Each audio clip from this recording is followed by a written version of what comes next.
Paytm उपरे RBI रो बड़ कटकणा February 29 परठू टंका नेणदेण बंद।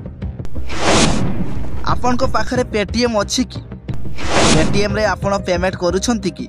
जदि आपण पेटीएम व्यवहार करूछंती तेबे जानि नियंतु आरबीआई बा reserve bank of India Paytm payment bank विरुद्ध रे कार्यानुष्ठान ग्रहण करिछि। पेटीएम पेमेंट बैंक उपरे आरबीआई कटकणा जारी करिछि जे आउ पेटीएम नुआ ग्राहक जोड़ी होई परिबे नाही। फेब्रुआरी 29 परठू पेटीएम रे नेणदेण होई परिबो नाही बोली स्पष्ट करिछि आरबीआई।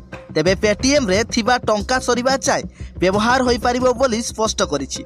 2022 मसिया आरबीआई एहारो आईटी सिस्टम रे विस्तृत सिस्टम ऑडिट करिबा पाई इनकम टैक्स ऑडिट फार्म नियुक्त करिबा निर्देश दैतिला।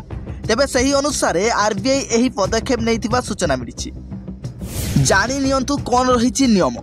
फेब्रुआरी 29 परे कोनोसी ग्राहक अकाउंट प्रीपेड उपकरण वालेट फास्टेज किंबा नेशनल कॉमन मोबिलिटी कार्ड रे आउ टंका जमा करि परिबे नाही।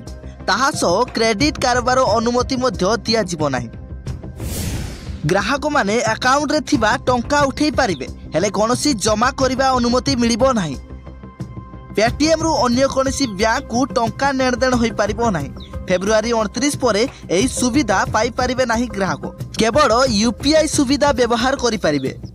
197 कम्युनिकेशन लिमिटेड पेटीएम रो पेमेंट कंपनी एवं पेटीएम पेमेंट बैंक रो नोडाल अकाउंट गुडी को आरबीआई द्वारा बंद करा जाउछि। बैंकिंग रेगुलेशन अनुसार आरबीआई कार्यानुष्ठान ग्रहण करिछि। पेटीएम पेमेंट बैंक ठू दूरे रहिबाकू आरबीआई सूचना दैछि। तेबे एही बडी अधिक खबर जानिया पई आम चैनल को सब्सक्राइब करी आम चैनल सहित जोड़ी होई रहंतु।